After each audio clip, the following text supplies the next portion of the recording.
1절부터 23절까지 말씀으로 영생은 어떻게 얻습니까? 영생은 어떻게 얻습니까? 이런 제목으로 말씀의 은혜를 나누고자 합니다. 사람은 누구나 죽음을 맞이하게 됩니다. 이 세상에서 죽지 않을 사람은 아무도 없습니다. 그러나 안타깝게도 나는 반드시 죽는다는 사실을 우리는 인정하려고 하지 않습니다. 따라서 나는 반드시 죽는다. 네, 너무나 당연한 내용이잖아요. 그런데 우리는 나는 반드시 죽는다는 것을 인정하려고 하지 않아요. 그래서 죽을 준비를 전혀 하지 않고 천하태평으로 살아갑니다. 여러분이 만약 미국으로 이제 며칠 후에 여행을 간다 칩시다. 그럼 가장 먼저 뭘 준비해야 돼요? 여권을 준비해야 됩니다. 그렇죠? 여권이 있어야 돼요. 또 뭘 준비해야 돼요? 또 가서 갈아입을 옷도 준비해야 되고요. 그죠? 또 뭐니 해도 또 머니를 준비해야 된단 말이에요. 그것도 공항에 가서 환전을 해야 된단 말이죠. 여러분, 미국 여행을 가기 위해서도 여권을 준비해야 되고 이것도 준비하고 저것도 준비해야 되는데 우리가 이 죽음을 준비하지 않는다. 이것은 아주 심각한 것이죠.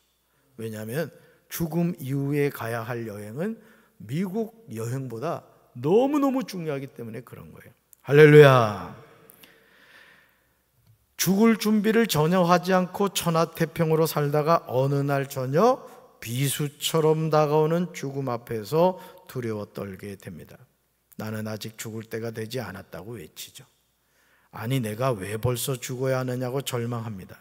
그러나 죽음이란 누구도 예외가 없이 어느 날 다가오는 거예요. 그래서 여러분, 죽을 사자를 보면은요, 이 날일자에다가 저녁 석자에다가 칼도자란 말이에요. 어느 날 저녁에 칼처럼 다가오는 게 뭐라고요? 죽음이라는 게 죽음. 오늘도 죽여주는 설교하고 있습니다. 그렇다면 죽음으로 인생은 끝나는 것일까요? 절대 아닙니다. 만약 인생이 죽음으로 끝나는 것이라면 우리는 주어진 시간을 즐기며 살아야 합니다. 육신의 정욕과 안목의 정욕과 이생의 자랑을 위하여 최선을 다해서 살아야 합니다. 그러나 한 번 죽는 것은 사람에게 정해진 것입니다. 그런데 문제는 인생은 뭐로 끝나지 않는다? 죽음으로 끝나지 않는다는 거예요. 죽음 후에 뭐가 있다고요? 심판이 있다고 분명히 말씀합니다. 따라서 죽음 이후에 심판이 있습니다.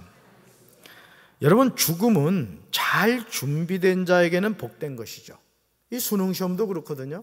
수능시험도 시험을 잘 준비한 사람에게는 시험이 기다려진단 말이에요.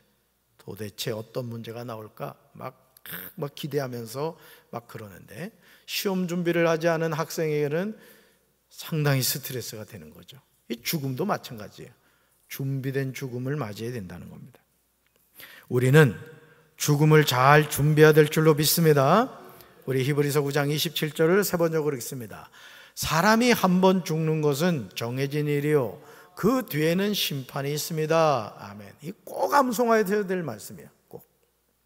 사랑하는 성도 여러분, 사람이 한 번 죽는 것은 어떤 일이라고요? 정해진 일이라는 거예요. 우리는 이 사실을 분명히 알고 살아야 합니다. 영원히 살 것처럼 그렇게 세상에 빠져서 살면 안 되는 거예요. 마치 이 세상이 전부인 것처럼 그렇게 착각하면 안 됩니다. 한 번 죽는 것은 누구에게나 정해진 거라는 거예요. 여기 서 있는 담임 목사도 죽음이 정해져 있고 여러분도 죽음이 정해져 있다는 거예요. 단 뭘 모르는 거예요? 그날과 그 시를 모르는 거예요. 언제 죽을지를 모른다는 거예요. 죽기는 죽는데. 그리고 그 뒤에는 뭐가 있다고요? 누구나 심판이 있다는 거예요. 심판. 요즘 그 드라마 가운데 보니까 지옥에서 온 판사, 박씨죠, 그죠? 박씨네? 역시 박씨가 연기를 잘해. 여러분, 그거 보면 막 아주 후련하죠, 그죠? 기도하느라 안 봤구나. 저도 다 보지는 않고 짧게 이렇게 요약되어 있는 걸 보는데, 보면서도 너무 후련한 거야. 그냥 손에 힘이 들어가, 그냥. 그죠? 네. 저만 그렇군요. 넘어가겠습니다. 여러분, 한 번 죽는 것은 누구에게나 정해진 건데 그 위에 뭐가 있다고요? 심판이 있다는 거죠. 그러므로 우리는 자신이 죽을 존재임을 기억하고 자신에게 다가오는 죽음을 잘 준비해서 맞이해야 합니다. 그런 의미에서 보았을 때요, 마가복음 10장 17절 이하에 나오는 한 사람이 예수님께 달려와서 꿇어앉아 물었던 질문은 누구나 알고 싶은 내용이에요. 이 세상 모든 인생이 물어야 할 질문을 이 사람이 우리를 대신해서 질문하고 있습니다.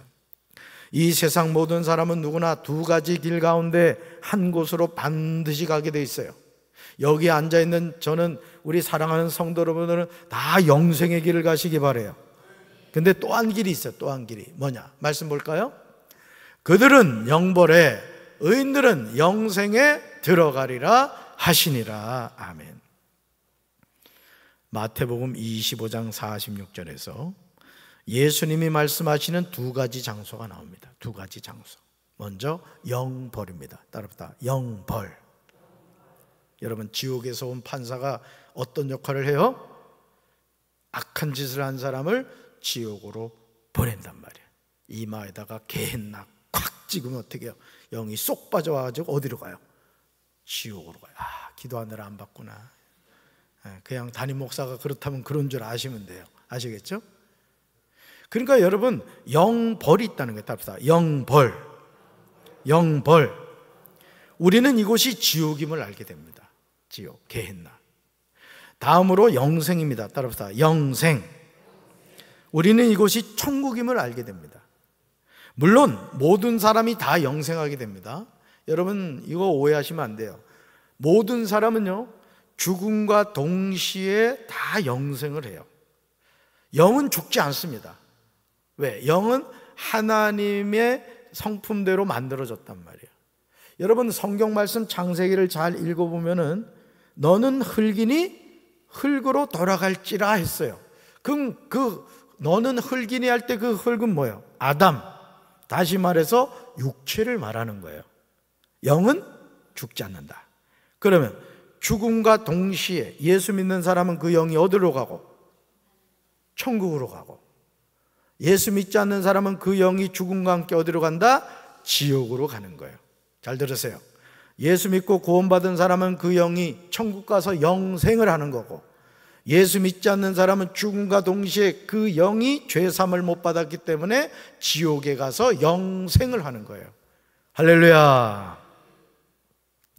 그런데 문제는 그 영생이 천국에서인가 아니면 영원히 벌을 받는 지옥에서 영생하느냐는 별개의 문제라는 거예요.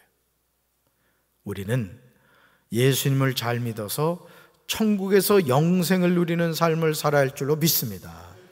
어떤 경우에도 지옥에서 영생하면 절대 안 돼요. 한 부자처럼 죽어서 깨어났는데 고통 가운데 음부에서 깨어났단 말이에요. 나는 오늘 이 밤에 예배드리는 성도들 가운데 한 사람도 지옥에서 눈 뜨는 영혼이 없게 되길 주님의 이름으로 축원합니다. 여러분 가족 가운데도 한 사람도 지옥에서 눈 뜨는 영혼이 없게 되길 주님의 이름으로 축원합니다. 마태복음 10장 17절에서 예수님이 길을 떠나시는데 한 사람이 달려와서 그 앞에 무릎을 꿇고 예수님에게 물었습니다. 우리는 한 사람의 질문이 우리 자신이 궁금해하는 질문임을 알게 됩니다. 우리는 영원한 생명을 얻어야 돼요. 말씀 같이 읽습니다. 선하신 선생님, 내가 영원한 생명을 얻으려면 무엇을 해야 합니까? 아멘. 여기서 한 사람이 예수님에게 자신이 영원한 생명을 얻으려면 무엇을 해야 하느냐고 묻고 있어요. 즉, 무엇을 해야 하느냐? What must I do? 그죠? must잖아요. must. 그러니까 반드시 해야 할 일이 뭐냐? 이거 묻고 있는 거예요. 바로 이것이 한 사람이 궁금해하는 부분이죠. 우리도 이런 생각을 하고 있다는 것이죠. 마치 내가 어떤 병에 걸렸다면 이 병을 고칠 수 있는 방법이 있다면은 여러분, 저 미국이 아니라 아르헨티나, 아니 저 북극까지도 갈 겁니다. 진짜. 그렇죠? 그런데 육신의 병을 고치는 것보다 더 긴급한 게 뭐다? 영의 구원을 받는 거라고요. 그러니까 지금 이 사람이 내가 영원한 생명을 얻으려면 무엇을 해야 하느냐 묻고 있는 거예요. 한 사람은 영원한 생명을 얻으려면 무엇을 해야 한다고 생각한 거예요? 오늘 많은 사람들이 그래요. 영생을 얻기 위해서 나는 뭘 해야 되지? What must I do? 자꾸 이 do라는 것, 거기에 우리는 붙잡혀 살아간다는 거예요. 즉 행동을 통하여 영원한 생명을 얻을 수 있다고 생각한 겁니다. 예수님은 자신을 향하여 선한 선생님이라고 부르는 한 사람에게 반문을 하세요. 예수님은 대답하기 곤란하면 꼭 반문을 하셨거든요. 실제로 상담에서 여러분, 오늘 저녁에 오신 분들은 아주 중요한 팁을 얻어가는 거예요. 상담을 할 때요, 이 능숙한 상담가는요, 예를 들어서 이제 질문을 할 거 아니에요? 우리 이상희 권사님한테 뭔 질문을 했단 말이에요. 권사님, 제가 이런 고민이 있는데 이거 어떻게 해야 될지 모르겠어요 라고 질문을 했다 칩시다. 근데 이게 대답을 해야 되는데 대답하기가 거시기하다고. 그럴 때는 어떻게 하면 되느냐? 그렇게 질문하시는 당신은 어떻게 생각합니까? 하고 물어보라는 거예요. 그러면요, 놀랍게도 질문을 한 사람이 이미 답을 가지고 있는 경우가 많다는 거예요. 괜히 어설프게 대답했다가 창피당하지 말고 앞으로 대답하기 곤란하면 그러는 당신은 어떻게 생각합니까? 하고 물어보라면 한번 연습해 봅시다. 그러는 당신은 어떻게 생각하십니까? 끝. 아시겠죠? 그러니까 사실은 질문하는 사람이 고민하면서 이미 어떤 답을 갖고 있다는 것이죠. 지금 예수님이 한 사람에게 반문하시는 내용이 무엇입니까? 왜 나를 선하다고 하느냐? 오직 하나님 외에는 아무도 선하지 않다는 거죠. 예수님은 선의 기준은 오직 하나님 외에는 사람이 될 수 없음을 분명하게 말씀하십니다. 이 말씀을 하신 후에 마가복음 10장 19절에서 한 사람이 내가 무엇을 하여야 영생을 얻으리까? 이 질문에 관하여 일반적인 기준으로 대답하고 있어요. 일반적인 기준이라는 것은 질문한 사람의 눈높이로 대답을 하고 있다, 이 뜻이에요. 예를 들어 여러분, 초등학교 학생이 뭔 질문을 하면 초등학교 수준으로 대답을 해줘야지 대학교 수준으로 대답하면 그거 알아듣겠어요? 못 알아듣는 거예요. 그러니까 예수님도 그렇게 이제 하신 거예요. 뭐라고 대답했느냐? 우리 마가복음 10장 19절 읽습니다. 내가 계명을 안 하니 살인하지 말라, 간음하지 말라, 도둑질하지 말라, 거짓 증언하지 말라, 속여 빼앗지 말라, 내 부모를 공경하라 하였느니라. 아멘. 사랑하는 성도 여러분, 예수님을 찾아온 한 사람은 내가 무엇을 하여야 영생을 얻겠느냐고 물었습니다. 이것은 그가 이제까지 무엇을 하면서 살아왔음을 보여주는 질문인 거예요. 그러니까 이 사람은 영생을 얻기 위해서 내가 뭘 해야 되지? 라고 생각하고 무엇을 해야 되는가에 대한 삶을 살았던 거예요. 그러니까 뭐를 통해서 그게 나타난 거예요? 행동을 통해서 나타난 거예요. 행동을 통해서. 그러니까 행위적인 구원을 이루려고 몸부림을 쳤던 것이죠. 예수님은 자신을 찾아온 한 사람을 알았기에 반문하신 거예요. 한 사람에게 뭐라고요? 내가 계명을 알고 있을 것이다. 내가 계명을 알고 있을 것이다. 여러분, 예수님은 이 말씀을 하시며 10계명 가운데 제6계명 살인하지 말라, 제7계명 간음하지 말라, 제8계명 도둑질하지 말라, 제9계명 거짓 증언하지 말라, 제10계명 속여 빼앗지 말라, 그리고 역으로 제5계명 내 부모를 공경하라고 제시하십니다. 예수님이 왜 이렇게 대답한지 아시겠죠? 뭐라고 물었어요? 내가 무엇을 하여야 영생을 얻겠습니까? 라고 질문했단 말이에요. 그러니까 예수님이 뭐라고 대답했어요? 10계명을 갖다 들이대면서 네 이거 했니? 하고 묻고 계신 거예요. 그러니까 이 사람의 수준에서 예수님이 지금 반문을 하신 것이죠. 우리는 예수님이 말씀하신 6가지 계명이 대인관계, 즉 나와 이웃과의 관계임을 알게 됩니다. 예수님이 하시는 말씀을 들은 한 사람은 20절에서 아주 당당하게 대답을 해요. 그러니까 이 사람이 이미 이런 삶을 살았다는 거예요. 같이 읽습니다. 선생님, 나는 이 모든 것을 어려서부터 다 지켰습니다. 이제 깨달아지십니까? 그러니까 이 한 사람은 내가 무엇을 해야 영생을 얻느냐에 대한 자기 답을 가지고 십계명을 언제부터? 어릴 때부터 지키며 살았다는 거예요. 그러니까 사실은 이 사람이 예수님한테 와서 내가 무엇을 하여 영생을 얻겠습니까? 라고 질문은 했지만 이미 이 사람은 어떤 생각을 하고 있었던 거예요? 나는 이미 십계명을 잘 지켰기 때문에 나는 구원받은 사람이다. 이런 나름대로 확신이 있었던 거예요. 여러분 얼마나 모범적인 사람입니까? 예수님이 제시하신 대인관계의 십계명을 다 지켰어요. 그것도 언제부터? 어려서부터. 야, 대단하죠? 어려서부터 십계명을 다 지켰대. 이런 사람이 영생을 얻지 않으면 누가 영생을 얻겠습니까? 우리는 그렇게 생각하죠. 그래요, 안 그래요? 사실은요, 우리가 이 절대 속지 말아야 될 것이 이 신앙생활을 할 때 사람이 보는 모습하고, 잘 들으세요, 사람이 보는 모습하고 하나님이 보는 모습이 다른 사람이 있어요. 예를 들어 지금 보세요. 글로리아 찬양대가 뭘 걸치고 있어요? 예? 가운을 걸치고 있단 말이에요. 그런데 저 가운 안에는 다양한 색깔의 옷이 있단 말이에요. 보면은 갖춰 입으신 분이 있을 거고, 저녁에 정신없이 오느라고 그냥 입었던 옷을 대충 걸치고 오신 분이 있을 거란 말이에요. 근데 우리는 뭐만 보여요? 가운을 입은 모습만 보인다고요. 안이 보여요, 안 보여요? 투시 능력 있는 분 외에는 안 보인단 말이에요. 그러니까 여러분 오늘 우리가요, 신앙생활 하면서도 사람의 눈에는 오케이, 하나님이 보실 때는 노, 이럴 수가 있다는 거예요. 자, 예수님을 찾아온 이 한 사람, 무엇을 했느냐는 통과해요, 통과 못했어요? 통과한 거예요. 어려서부터 다 지켰단 말이죠. 그런데요, 마가복음 10장 21절에서 예수님은 전혀 예상 밖의 대답을 하십니다. 이게 킬러 문항인 거예요. 우리 수능생으로 말하면 킬러 문항. 같이 읽어봅니다. 예수께서 그를 보시고 사랑하사 이르시되 내게 아직도 한 가지 부족한 것이 있으니 가서 내게 있는 것을 다 팔아 가난한 자들에게 주라. 그리하면 하늘에서 보화가 내게 있으리라. 그리고 와서 나를 따르라 하시니. 아멘. 사랑하는 성도 여러분, 마가복음 10장 21절에서 예수님이 내가 무엇을 하여 영생을 얻으리까?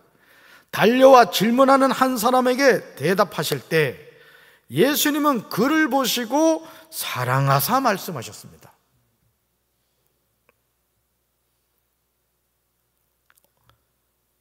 어떻게 보셨다고요? 사랑하셨고 그리고 말씀하셨다. 그러니까 예수님이 이 찾아온 사람이 너무너무 사랑스러운 거예요. 여러분 생각해 보세요. 어릴 때부터 하나님의 계명을 지키면서 살았단 말이에요. 그것도 다 지켰다는 거예요. 이게 쉬운 게 아니거든요. 그러니까 이 사람은 하나님의 말씀을 100% 지키려고 몸부림을 쳤던 거예요. 여러분 사랑스러워요? 사랑스럽지 않아요? 사랑스럽죠. 제가 봐도 사랑스러워요. 예수님이 봐도 사랑스러우셨던 거예요. 야, 이런 사람이 다 있구나. 응? 예수님은 그를 보시고 사랑하사 말씀하십니다.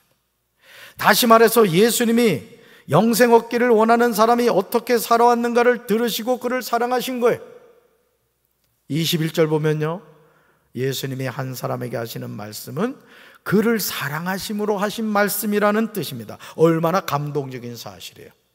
여러분, 누군가가, 예를 들어 여기 서 있는 담임 목사가 우리 정명순 권사님을 사랑해서 어떤 얘기를 해줬다. 들어야 돼요? 듣지 말아야 돼요? 정말이에요? 제가 하는 말 들을 거예요? 뭔 얘기인지 아시겠죠? 사랑해서 하셨다는 거예요. 미워해서 하신 말씀이 아니라는 거예요. 예수님은요, 어릴 때부터 계명을 철저하게 지킨 한 사람에게 너에게는 한 가지 부족한 것이 있다는 거예요. 자, 왜 이 말씀을 하셨다고요? 사랑해서 하셨다는 거예요. 아, 요것만 너가 더 잘하면은 더 좋겠구나. 이제 그런 뜻이죠. 그러면서 가서 내가 가진 것을 다 팔아서 가난한 사람들에게 주라고 하십니다. 왜서요? 사랑해서 하신 말씀이에요. 재산이 탐나서 하신 말씀이 아니에요, 예수님이. 그러면서 뭐라고 말씀하세요? 그리하면, 제가 말씀드렸죠? 그리하면의 축복이 있다 그랬어요. 오늘도 우리가 잠언 3장 말씀을 나눴습니다만은 성경은 보면은 이렇게 하라, 그리하면 이렇게 하겠다, 그 말씀에 약속이 있는데 여기도 이제 그리하면이 나옵니다. 그리하면 어떻게 하겠다? 내가 하늘에서 보화를 차지하게 될 것이라는 거예요. 그리고 더 중요한 거, 와서 나를 따르라 초청하세요. 뭐로 삼겠다는 거예요? 예수님의 제자로 삼겠다는 거예요. 할렐루야. 여러분, 예수님이 여러분을 이렇게 초청하시면 아멘 할 거예요, 노멘 할 거예요? 정말이에요? 그럼 내일 땅 문서 가져와요. 다 팔아서 가난한 자들에게 주고 와서 나를 따르라 하신 거예요. 얼마나 놀라운 일입니까? 한 사람은 예수님에게 자신이 무엇을 하여야 영생을 얻을 수 있는가를 물었는데 예수님은 죄인들에게 영생을 주시는 예수님의 제자로 부르신 겁니다. 참 놀라운 거예요. 그러니까 여러분, 성경에서 예수님이 12제자를 부르셨습니다마는 아무나 부르지 않았단 말이에요. 이게 대단한 초청입니다. 그렇죠? 하나님의 아들의 제자가 된다고 생각해봐요. 이건 뭐 너무너무 감사한 일이죠. 그런데 그 방법이 뭐라고요? 한 사람에게 있는 것을 다 팔아 가난한 자들에게 주는 거예요. 그렇게 할 때 하늘에서 보화가 한 사람에게 있으리라고 약속하십니다. 그리고 뭐라고 말씀하세요? 와서 나를 따르라. then come 하면서 follow me 했단 말이에요. 그리하면, then 그리하면의 축복이란 말이에요. 지금 예수님은요, 한 사람을 예수님의 제자로 부르고 계십니다. 얼마나 영광스러운 부르심이. 그래요, 안 그래요? 여러분, 우리가 이 세상을 살면서 예수님의 제자로 산다는 건 너무너무 큰 축복인 거예요. 네. 오늘 이 신학생들 가운데 정신 나간 신학생들이 신학교까지 가가지고 목회를 안 하는 신학생들이 있어요. 물론 신학교를 가보니까 이게 하나님이 날 부르시지 않았구나 뒤늦게 깨달아서 하나님이 그래, 너는 이 길이 아니다. 응답을 받으면 상관이 없는데 힘들다고 이런저런 뭐 이유 대면서 그냥 때려쳐버리는 거예요. 여러분, 하나님이 불렀는데 때려치면 돼요, 안 돼요? 때려치면 안 되죠. 가난해도 힘들어도 어려워도 그 길을 가는 거라고요. 아멘이십니까? 여러분, 누구 제자예요? 왜 눈만 껌뻑거리고 있어? 여러분, 누구 제자예요? 때려칠 거야, 안 때려칠 거야? 때려치면 안 된다. 끝까지 가야 돼요. 어디까지? 천국까지. 할렐루야.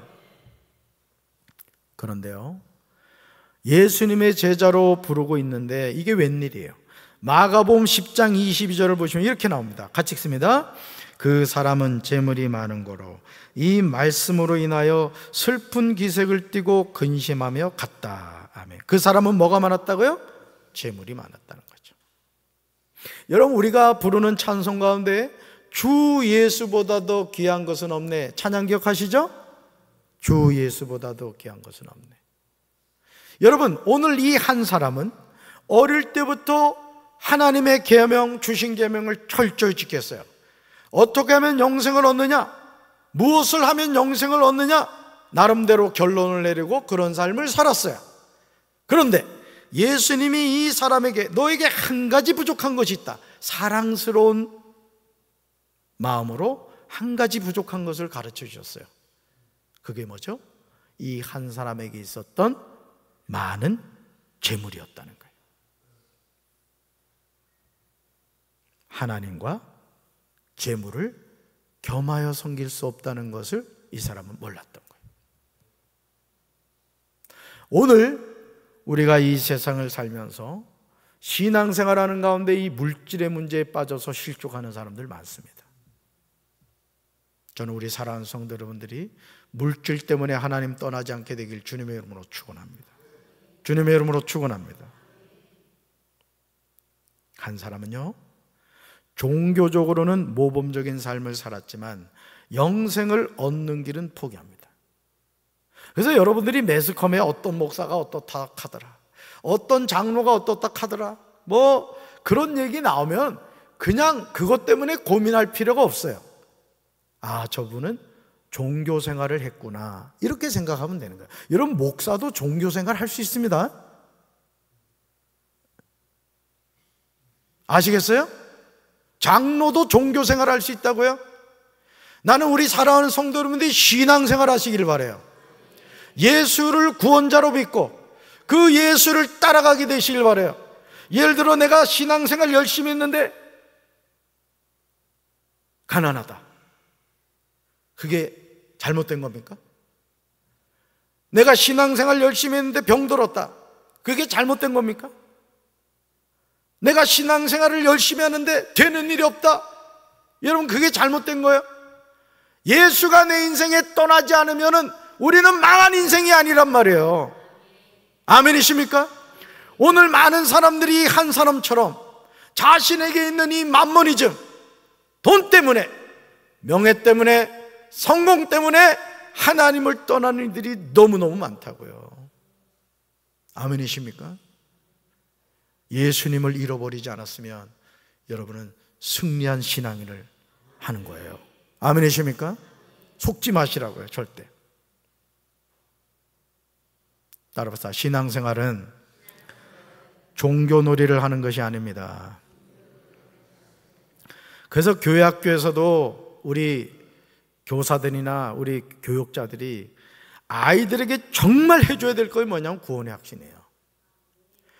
왜 아이들이 공부를 하는가를 제대로 가르쳐줘야 된다고. 그냥 공부 잘해가지고 무슨 명문대학 가고 좋은 직장 들어가고 그거 어떡할 거야? 예수 떠나면 아무것도 아닌데. 그러니까 교사들 마음속에 이 아이들의 영혼을 볼 수 있는 마음이 있어야 되는 거예요. 영혼을. 아멘이십니까? 우리는요, 영생을 얻어야 돼요. 아멘. 그 영생을 얻는 길은 하나님의 말씀에 순종하는 거예요. 예수님이 한 사람에게 말씀하신 내가 아직도 한 가지 부족한 것이 있다는 말씀을 주의해 보시기 바라요.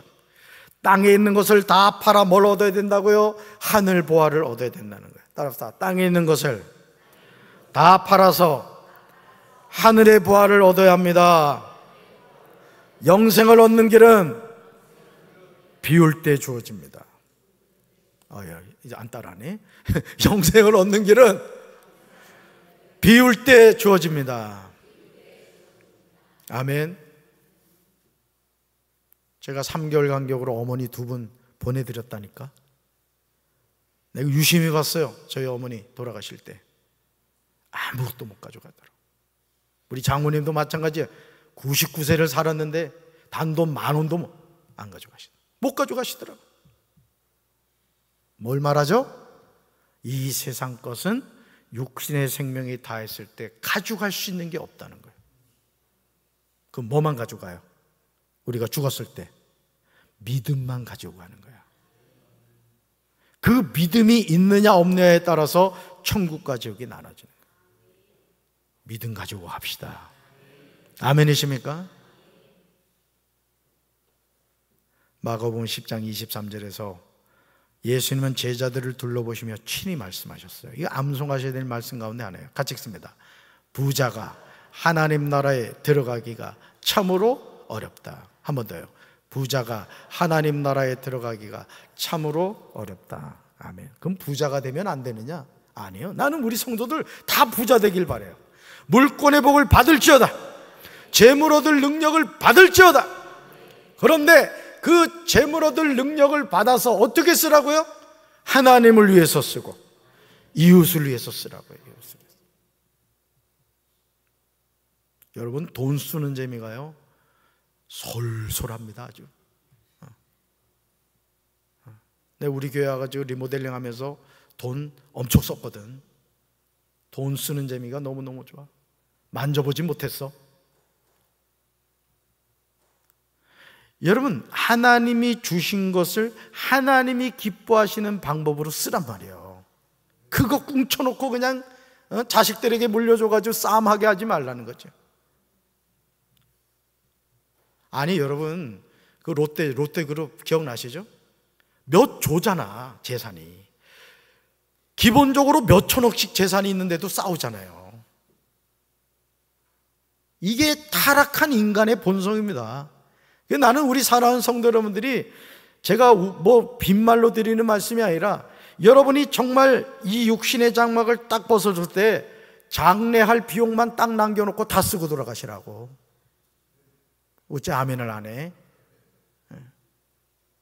내가 예언을 하지만은 남겨놓으면 100% 싸웁니다. 100%. 아무리 형제위가 좋아도요, 그것 때문에 결국 싸웁니다. 참 이번에 제가 저희 어머니 두 분 장례를 하면서 고마웠던 게 뭐냐면은 그런 부분이 없었어요. 왜? 저희 가정이 그 부분에 있어서 저희 아내하고 마음을 확 내려놨어요. 아무래도 제가 목회를 하니까 조의금이 제가 많이 들어올 수밖에 없잖아. 그렇죠? 손을 풀었어요. 그러니까 싸울 일이 없더라고. 만약에 조의금이 몇 억 나왔어 봐, 분명히 싸웠을 거라고. 그렇죠? 그러니까 여러분, 부자가 하나님 나라에 들어가기가 참으로 어렵다는 것은 부자 되지 말라는 게 아니라, 부자가 되되 거룩한 부자가 되라.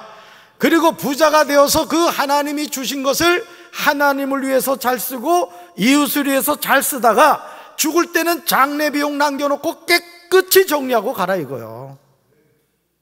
아멘 합시다. 아멘. 그러므로 한 사람이 질문했던 내가 무엇을 하여야 영생을 얻겠느냐는 질문은 오늘 저와 여러분이 던져야 하는 질문이기도 해요. 그런데요, 이 질문에 관하여 예수님이 한 사람에게 분명하게 제시한 길이 있어요. 그게 뭐냐? 세상의 것을 다 팔아 가난한 자들에게 주고 와서 예수님을 따르는 거예요. 따라서 하나님과 재물을 겸하여 섬기지 못합니다. 그러니까 이 한 사람에게 뭘 내려놓으라는 거예요? 재물을 내려놓으라는 거예요. 재물을 잡은 손을 내려놓으라는 거예요. 그리고 누굴 잡으라는 거예요? 예수님을 잡으라는 거예요. 세상의 제자가 되지 말고 예수님의 제자가 되어 영혼을 구원하는 일에 쓰임받는 인생이 되라 이거예요. 할렐루야. 땅의 것으로 하늘의 부활을 얻게 되는 겁니다. 이것이 지혜로운 삶입니다. 어제 어느 목사님 가정을 찾아갔어요. 신방이 아니라 인사를 드리게 됐는데, 이 목사님이 그 영종도 아시죠? 영종도. 그 영종도에 땅이 있었더만. 그런데 개발되기 전에 팔았대. 사모님이 너무너무 안타까워하시는 거예요. 그거 있었으면 지금 거시기하고 거시기했을 텐데. 팔았다는 게 지나간 버스잖아요. 그렇죠? 사랑하는 성도 여러분, 세상의 것을 내려놓고 하늘의 것을 붙잡읍시다. 우리가 하나님의 자녀로 살아갈 때 오늘 이 한 사람과 같은 실패를 반복하면 안 되는 거예요. 영생의 길을 걸어갑시다. 하늘 보화를 받읍시다. 그리고 여러분의 가정이 이 소중한 하늘 보화를 누리며 살아가는 우리 성도들 되기를 주님의 이름으로 축원합니다. 가슴에 손 얹읍시다.